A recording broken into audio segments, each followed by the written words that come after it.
That's all I got for you. You guys take it away. Cade Cunningham finishes with 25, 10 assists. Tobias, man, maybe he just earns his money in the playoffs. I don't know what to tell y'all. 21 points, 7 rebounds. Jalen Duren with 8 and 10. Mitchell with 31, 3 assists. Harden, we'll get to Harden. 10 points, 3 assists, 4 turnovers if you're keeping track at home. But Cade Cunningham's 12 in the fourth was the big story, leading everybody in the fourth quarter during these playoffs period, by the way. Best closer, Lou? I know we love him. So now we can start really giving him all kinds of different glory. What do you think? Yeah, I'd say he's playing well in the postseason, and that's what this team needs him to do for them to get past this tough Cleveland team. You know, so far they haven't made it much of a series. You know, they've had some close games, but when you have a Cade Cunningham closing it out and making play after play, it's going to be difficult for Cleveland to continue on in this way. And I got to shine a light on the other guys, Duncan Robinson and Tobias Harris. When you have those guys playing at the level that they're playing, it opens up lanes for Cade to play one-on-one. You can't trap him. You can't run guys at him. You can't take the ball out of his hands. You got to guard everybody honest. And that's what Tobias brings to the table. That's what Duncan Robinson brings to the table. And that's what makes Cade so successful. That's the version of this team that you wanted all along in this postseason. You know, I said it before. I don't know whether Orlando just had a great game plan until it didn't work anymore. But this round has been a completely different experience for Cade Cunningham and the rest of the Detroit Pistons. So I like what he's doing. I like, especially in the fourth quarter, being your best quarter. That is the winning quarter. That is the quarter that's going to get you over the hump in these tough series like that. So for him to make this the most important quarter and the best quarter that he's performed in this series, it's going to be a long road for Cleveland to get back in this series, especially if he's going to continue to do that. Like, it was a couple of plays during this game.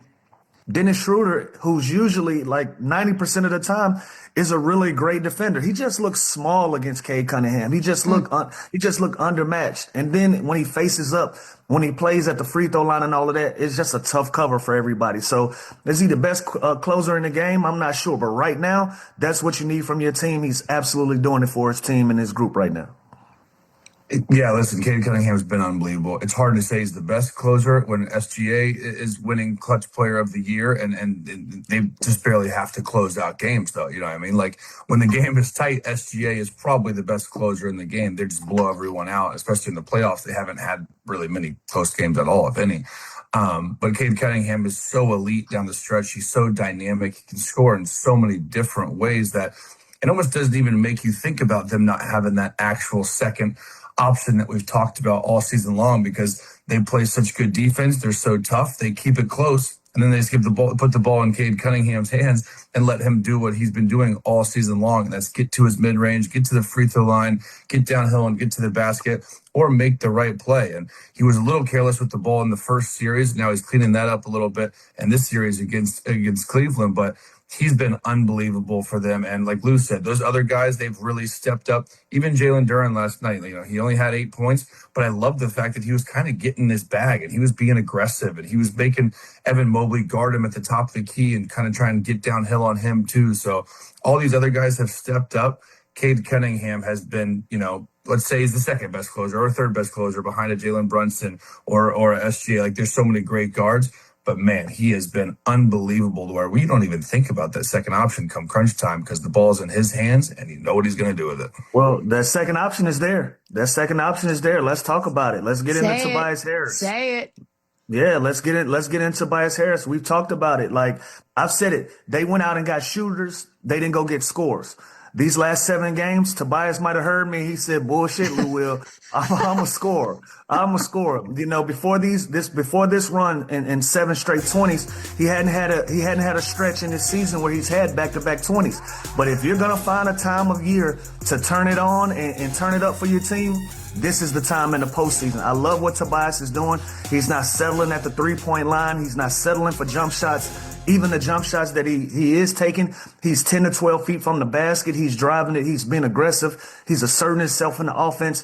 This is everything that the Detroit Pistons need to alleviate pressure from Cade Cunningham in moments like this. You need a secondary guy that's going to be able to score the basketball, that's going to keep the defense honest and not be able to trap you, not being able to junk the game up by running and jumping and having guys come guard you at half court just trying to get the ball out of your hands. Tobias is taking full advantage of that. And it's a domino effect. Once you have Cade rolling, once you have Tobias rolling, now that opens it up for Duncan Robinson to run off these screens. Like Duncan Robinson ran James Harden off of 3 screens yesterday. And James was so tired. He missed the shot, but they still got the offensive rebound because they were playing 4-on-5 because of the energy they were making him exert on a defensive end. And then once that happens, that opens up the lanes for Jenkins, for him to be successful behind the 3-point line. So once one guy gets going, it allows another guy and another guy and another guy to put production on the board for you. And this is the best version of the Detroit Pistons that we've seen so far. Yeah, Tobias, he's always been solid, right? He's always been kind of that versatile Swiss Army knife where he can do a little bit of everything. But this dude that averaged 13 points in the regular season is now upped it to 21 in the playoffs. 5 rebounds in the regular season, 8 in the playoffs. Like he has taken his game to the next level when they need it the most, and when all the chatter and the media was talking about where is that 20-5 or 20-6 going to come from. It's Tobias Harris. And obviously we know Jalen Duren is probably their second most important player. Just everything he does. He's a rugged, big 5-man that they also need, and they need him to play well as well. But Tobias Harris has kind of eased that pain and kind of silenced that talk on that second option. Now, for a consistent full season, maybe he's not the guy at this age he is, but right now in these playoffs, 20-8, playing 36 minutes. Like, think about it. He played 28 minutes during the regular season. He's now playing 36 minutes in the postseason. So, like, this is a guy that they're relying on heavy. He always seems to hit big shots at big moments. And this is just, like I said yesterday, he's a breath of fresh air for a guy like JB Bickerstaff just to trust. He's got the experience. He's one of the older guys on the team. Like, he's not going to take bad shots. He knows how to play off Cade Cunningham within an offense. He has been absolutely phenomenal. And obviously, yeah, he's been the X factor, so far this playoffs, but Duncan Robinson's been great. This Dennis Jenkins guy, like he's unbelievable. Like the confidence he has with the ball in his hands, like Ron Holland is, again, he's given good minutes. He's just tough. It's like you take out one guy, you put in another guy that does the same exact thing. They're such a consistent team, these Detroit Pistons. But Tobias Harris, man, he's been phenomenal. And you know what else? You know what else I like about Tobias right now, CP? He didn't have 1 assist last night. You know what that tell me? Don't pass it to nobody. Keep pressure on the rim. If they're going to put smaller guards on you, you got to take advantage of it. That's what I love more than anything in this stretch that he's in. He is taking advantage of every opportunity that he gets. If y'all are going to put Schroeder and some of these other smaller guards on me, I'm just going to make them pay. I'm going to use my size. And Cleveland, they're not even running a double at him. He's being able to play 10 feet from the basket one-on-one with his back turned. And even when he faces up, he's attacking the rim. I seen him have 2 or 3 dunks last night. In his stat line, he's 9 for 16 from the field. Only 3 of those were 3-point attempts, and he made 2 of those. That tells me that's somebody that's just being assertive. I'm being aggressive, and I'm not leaving anything to chance. I'm just going to take advantage of everything that this defense is giving me. That's what I love about it. So I don't care that he has 0 assists. Let Cade Cunningham make plays for guys like me, but I'm going to continue to put pressure on the defense. Hey, now that we've given him his praises, can we talk about what happened on that Donovan Mitchell? Yeah, Donovan Mitchell almost put him out of business now. I've never seen a dude break his hip guarding a guy one-on-one. I thought he was out for the season, Lou, when he went down. I love that. I seen my group chat started going crazy. All my guys said, Tobias is done for the season once they saw that play. Bro, I literally thought he was out. I've never seen someone throw their hip out of place, guarding a dude one-on-one. That was crazy. Oh, I don't like that. I don't like it. But can I add, like, if you were to drop someone down right now at just the last 7 games, because we spent an entire season and then some talking about Detroit doesn't have a number 2, it would be funny to drop a person in right now and say, look at these stats for these last 7 games. I feel like this argument becomes moot. We're like, this argument was a waste of our time because here we are when it counts, and Tobias steps up. 5 straight wins, by the way, for Detroit, and they went down 3-1 to the Magic, and they haven't looked back since. And I know that a lot of people have the Knicks just automatically heading to the finals, but CP, they look all right. I mean, can we slow down a little bit? Detroit's got a shot. Yeah, 100%. And this has been the most consistent, best team in the Eastern Conference all season long, and they held water when Cade Cunningham went out, and other guys have always stepped up in different roles.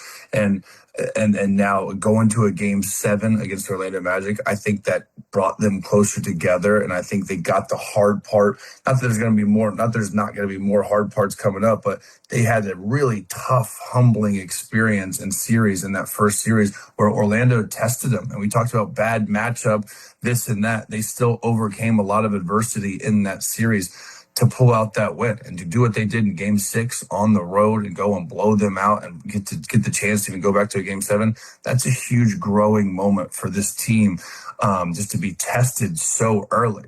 And now on the flip side, Cleveland's also 4-0 at home against Toronto, in these playoffs. So this season or this series is a lot to go. There's a lot of basketball left. But the Detroit Pistons, we always talk about the game gets more physical and slower in the postseason. That is what they do best. And now you mix that in with Duncan playing his best basketball, Jenkins playing unreal, Tobias Harris playing unreal, and we still haven't seen the best of Jalen Duren. This team is going to be just fine. But they got to get out of this series first because Toronto is really, really good at home. I mean Cleveland. Yeah. Yeah, we're looking at Detroit and New York on a crash course, and it's gonna be a good one. Detroit has been the best team in the East all season long, right? So you got to give them that proper respect.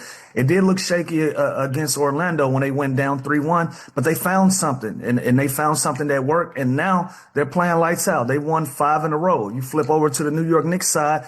The Boston Celtics have kind of been their Achilles heel. That's been the team that they haven't been able to get past. Now with Boston out of the runnings, you see a New York Knicks team that looks confident and looks prepared to try to take that next step. Both of these teams are trying to prove something. It's going to make for some really good basketball, but they absolutely have a chance in getting to the finals in the Detroit Pistons if they continue to play this way. We're getting production from 5-6 different guys in 5 or 6 different ways. And being able to go out there and compete at a high level. This Cleveland team isn't any slouch either. Look at what they went through in that first round against Toronto and what they've been able to do all season. Detroit is up 2-0 pretty convincingly against them. It looks like they're going to move on. New York, same thing, pretty convincing on their side against Philadelphia. I still feel like both of those teams that they're competing against have a lot of fight left in them, but it just looks like both are outmatched at this moment. So either New York or whether it be Detroit coming out of the East, it's a lot of basketball left to be played, but both of them are putting pretty good bids in right now for me.